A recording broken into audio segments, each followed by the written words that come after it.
The various types of firewalls as well as other protocols employed over the internet or network terminals and on end-user devices. To begin, a firewall is a computer program meant to serve as a monitor of network traffic for networks in order to restrict or eliminate impedances that may hinder network performance. These hindrances are called malware, the different types of which are viruses, attacks, bloatware, fragmenters, switchers, spies, certifiers, and rootkits, each of which are computer programs built by people to impede a given set of networks in the specific ways that achieve their own ends. A virus is a program that connects to applications and systems processes within computers, hijacking them either to compromise them or to have them serve different functions. When an attack is initiated against a network, people are sending these programs or manually compromising the network either from inside the network or in real time. Bloatware is a program meant to stop a network by clogging it with useless data. Fragmenters intercept and destroy files or their encapsulations while in transit between networks.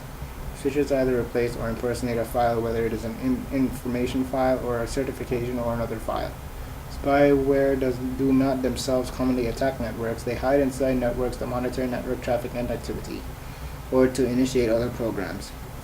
Certifiers have the ability to give special permissions and restrict access to malicious files, or deny access to files, applications, processes, or users.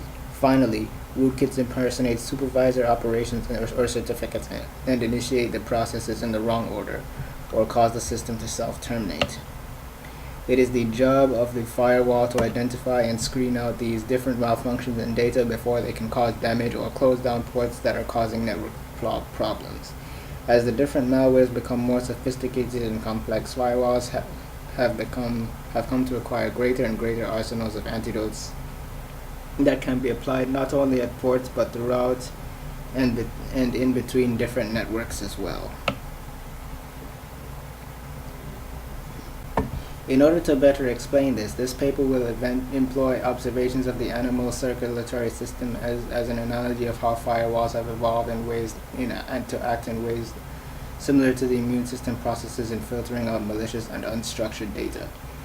The various tools made available to a network depends on which types of firewalls are installed onto it. Given that firewalls have often become associated with other defensive properties such as antiviruses, anti-spyware, anti-bloatware, and other anti-malware that allow it to extend its operation beyond the ports that open and close in a network. The firewall was originally known as a wall meant for confining fires within buildings. As the use of routers became an easy way to expand internet connectivity, programmers saw the need to establish programs inside these routers for sorting out malicious or broken programs that could cause system errors. They also coined the term firewall as a name for this process, along with the physical compartment separating the engine systems from cargo systems inside a vehicle, etc. In that same manner, information that travels through a network serves as its fuel, and the router would contain its raw data while transmitting clean data. The OSI model is a stratification of the different overlapping network systems that a single packet may go through in transition between hosts. It is sent from the physical layer where all files are created through ports where they are assigned references. The first developed firewalls, called packet filters, dealt with these three layers of open systems interconnection model. Their operation was simply to reference the validity of the incoming signals and to drop the signals that were deemed invalid. Later, more sophisticated firewalls were published that could monitor network traffic between ports and could not track a packet through networks. These are the transport and the session layers of the OSI model. The demand for smarter filters. The packet filter is known as the first generation of firewall. Following the filtering laws written by its programmers, it selectively scans the file passing through ports. If the packet does not match any of the pre-programmed filters or fails enough of the connectivity rules, the file is either dropped or it is rejected. When the packet is dropped, it does not reach its destination, and the computer reports a timeout if the file was expected. When a packet is rejected, the packet does not reach its destination, and the filter reports an error explaining why this packet was not approved. As of 1990, officially, there were two types of packet filters. The stateless packet filter does not consider their encapsulation procedures of the packets nor does this type of filter run encapsulation methods. It is responsible only for viewing the original contents. This can cause problems for a network. Very early in their implementation of such filters, the programmers realized that a packet can be encapsulated such that it does not present its original content openly. Its contents are either encrypted, appearing as garbage, associated with specific instructions that the filter does not understand, or is a new type of packet or encapsulation. This has caused serious problems for the real world as well, as packets that are most important become the most distrusted. It is the job of the stateful packet filter to regard each encapsulation as it would the packet's original function. Such a firewall is privy to the specific permissions of a packet and can record the activities of such packets and their required encapsulations. If such a filter cannot readily determine the state of a transmission, it is held at the port until it can determine what a file was for and not immediately dropped. The admission of the problems of the stateless packet filter led to new types of bugs at the time.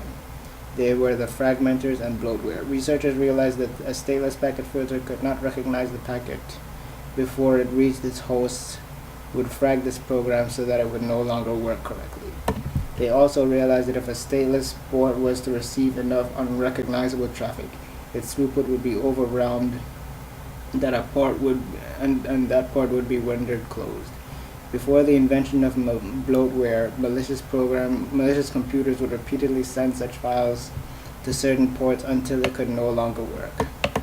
This is called the denial of service, or DDoS attack.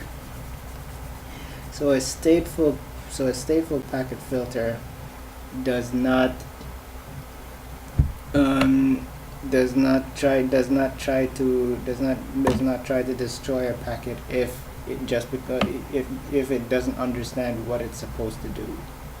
This is very dangerous for a system and can cause a lot of problems. The third generation of packet filter came 4 years after the second one. While the previous firewalls were able only to inspect individual packets at their port, their application level firewall inspected networks from the application layer. This meant that it had the ability to recognize several packets and their encapsulations at the same time. This new type of filter could learn about the logic behind whereabouts of different volumes of files, notice discrepancies in traffic, and deny one or several packets in transit simultaneously. As an analogy, it was the difference between an easy pass bridge and a traffic helicopter fleet. Such a fleet would deliver services or vehicles on site versus having vehicles to travel on the same road that has liabilities. It is also analogous to the next dimension of internet security. The new flexibility of this filter allowed it to take on various roles in two different ways. An application level filter can work either within or between hosts. This means that only one application level filter is enough to monitor multiple pipelines of traffic, whereas stateless packet filters must be installed between ports and must themselves be connected together. If two 3G filters were to be employed together over the same network, then optimally one firewall would be responsible for all ports while the other one would patrol all channels simultaneously. These firewalls operate by employing intrusion detection systems. An intrusion detection system employs various alarm filtering techniques to detect whether a file is anomalous in behavior and employs various tools to contain these problems. This type of file can also shut down connections in an attempt to contain malware. They are considered to be the third type of third-generation firewall. Although recently, 3G firewalls have been known to employ intrusion detection systems as well as stateful packet scanning techniques in one system. Otherwise, 3G firewalls cannot by themselves shut down a connection. While primitive intrusion detections could only spot, monitor, and catalog risks, it is still required filtering to manage detected malware. Although the firewall is a central and rudimentary security measure and have been getting more sophisticated and application-rich over the years, the firewall itself is not the only security measure necessary for ensuring the clean and happy network system. In an example, the fourth type of 3G firewall is the Internet-based firewall. The Internet-based firewall can move within the accoutrements of a modern firewall. These firewalls are These firewalls are employed on several servers and work on a grand scale to protect worldwide server networks from the internet, or in the internet, or it implies. Anyway, the Internet firewall is an important and rudimentary component of the virtual private network service. While not quite a firewall, VPNs employ firewalls in this way over private network traffic. When a VPN is installed onto a computer's internet connection, data sent from that computer is redirected to the VPN server by replacing the incoming IP address with its own IP address. When the request reaches the destination server, the destination returns requested data to the